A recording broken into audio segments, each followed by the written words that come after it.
Big pass வீட்டில் ரவியும் மணினாவும் ஒன்றா ஜாலியாக சேர்ந்து டான்ஸ் ஆடிட்டு இருந்தாங்க. ஆனால் காலையிலேயே ஒரு 11 மணி போல் ரவீனா வீட்டிலேருந்து ரிலேட்டிவ்ஸ் வந்துட்டாங்க. ரவீனாவை லெஃப்ட் அண்ட் ரைட் வாங்கிட்டாங்கன்னே சொல்லலாம். அவங்கள நடுவில் உட்கார வச்சு கமல் சார்கிட்ட உன்னை எப்பேற்பட்ட ஒரு கெட்ட பேர் வாங்கி கொடுத்துட்டாங்க மணி. நீ ஒரு தப்பு அப்படி பண்ணியிருக்கேன்னா அவங்க கமல் சார் உன்னை திட்டும்போது அவங்க உனக்காக ஸ்டாண்ட் பண்ணி நிற்கலைல்ல அப்படின்னு சொல்லி அங்கே ஒரு பக்கம் கேட்டுட்டு இருந்தாங்க. மணிக்கு விஷ்ணு அட்வைஸ் பண்ணிகிட்டு இருந்தாங்க. பேசாமல் நீயே எந்திரிச்சு போய் அவங்கக்கிட்ட போய் சாரி கேட்டுரு. அப்போ மணி சொல்கிறாங்க, நான் எதுக்கு சாரி கேட்கணும், நான் என்ன தப்பு பண்ண நான் சாரி கேட்குறதுக்கு, நான்லாம் சாரி கேட்க முடியாது அப்படின்னு சொல்லி சொல்கிறாங்க. ஆனால் ரவீனா வீட்டிலேருந்து வந்தவங்க மணியை கண்டுக்கவே இல்லை. அவங்க கை கொடுக்கும்போதும் கையேற்கலை. அவங்க ரவீனா கிட்டே கேட்குறாங்க, நான் நீ அந்த மோதிரத்தை எங்கே, நீ முதல்ல போய் அவங்கக்கிட்ட போய் வாங்கிட்டு வான்னு சொல்லிட்டாங்க. அப்போ ரவீனா போய் வாங்கிட்டு வந்துட்டாங்க. அப்புறம் அவங்க கையில் ரொம்ப கஷ்டப்பட்டு ஒரு பட்டர்ஃப்ளை மோதிரம் நல்லா கல் வச்சது அதுவும் போட்டுட்டாங்க. அதுக்கப்புறம் மறுபடியும் அந்த ஸ்மால் பாஸ் வீட்டுக்கு முன்னாடி உட்காந்து பேசிக்கிட்டு இருக்காங்க.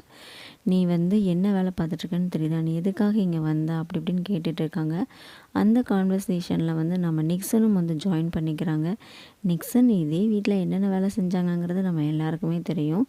ஆனால் இப்போ ரவீனாவுக்கு அகெயின்ஸ்டாக நல்ல பாயிண்ட்டாக அவங்க ஆன்ட்டிக்கு எடுத்து கொடுத்துட்ருக்காங்க.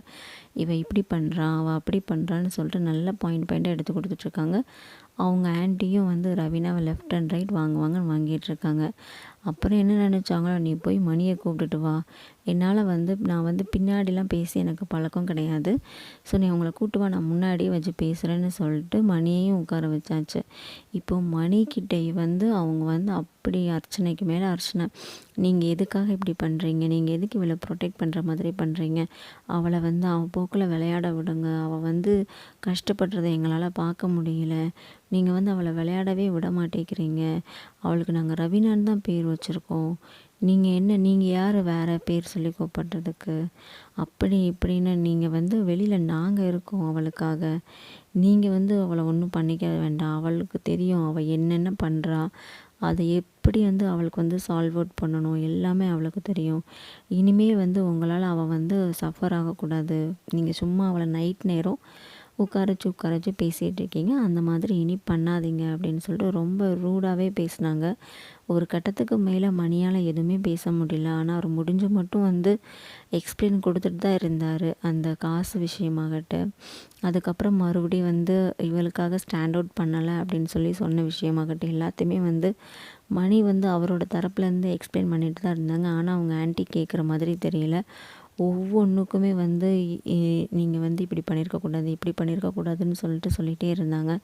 ஒரு கட்டத்துக்கு மேலே அவங்களால முடியல. உடனே ஓகே அப்படின்னு சொல்லிட்டு அவர் எந்திரிச்சிட்டு மணி ஓகே நான் கிளம்புறேன் அப்படின்னு சொல்லிட்டே போயிட்டார்.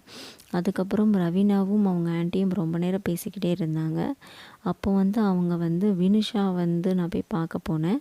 அவள் உங்ககிட்ட ரெட்டுன்னு சொல்ல சொன்னான் அப்படின்னு சொன்னாங்க. நான் என்னென்னு சொல்லி கேட்டதுக்கு, நீங்கள் அவகிட்ட சொல்லுங்கள் தெரியும், அது எனக்கும் ரவீனாவுக்கும் மட்டுமே தெரிஞ்சது அப்படின்னு சொல்லிட்டாங்க.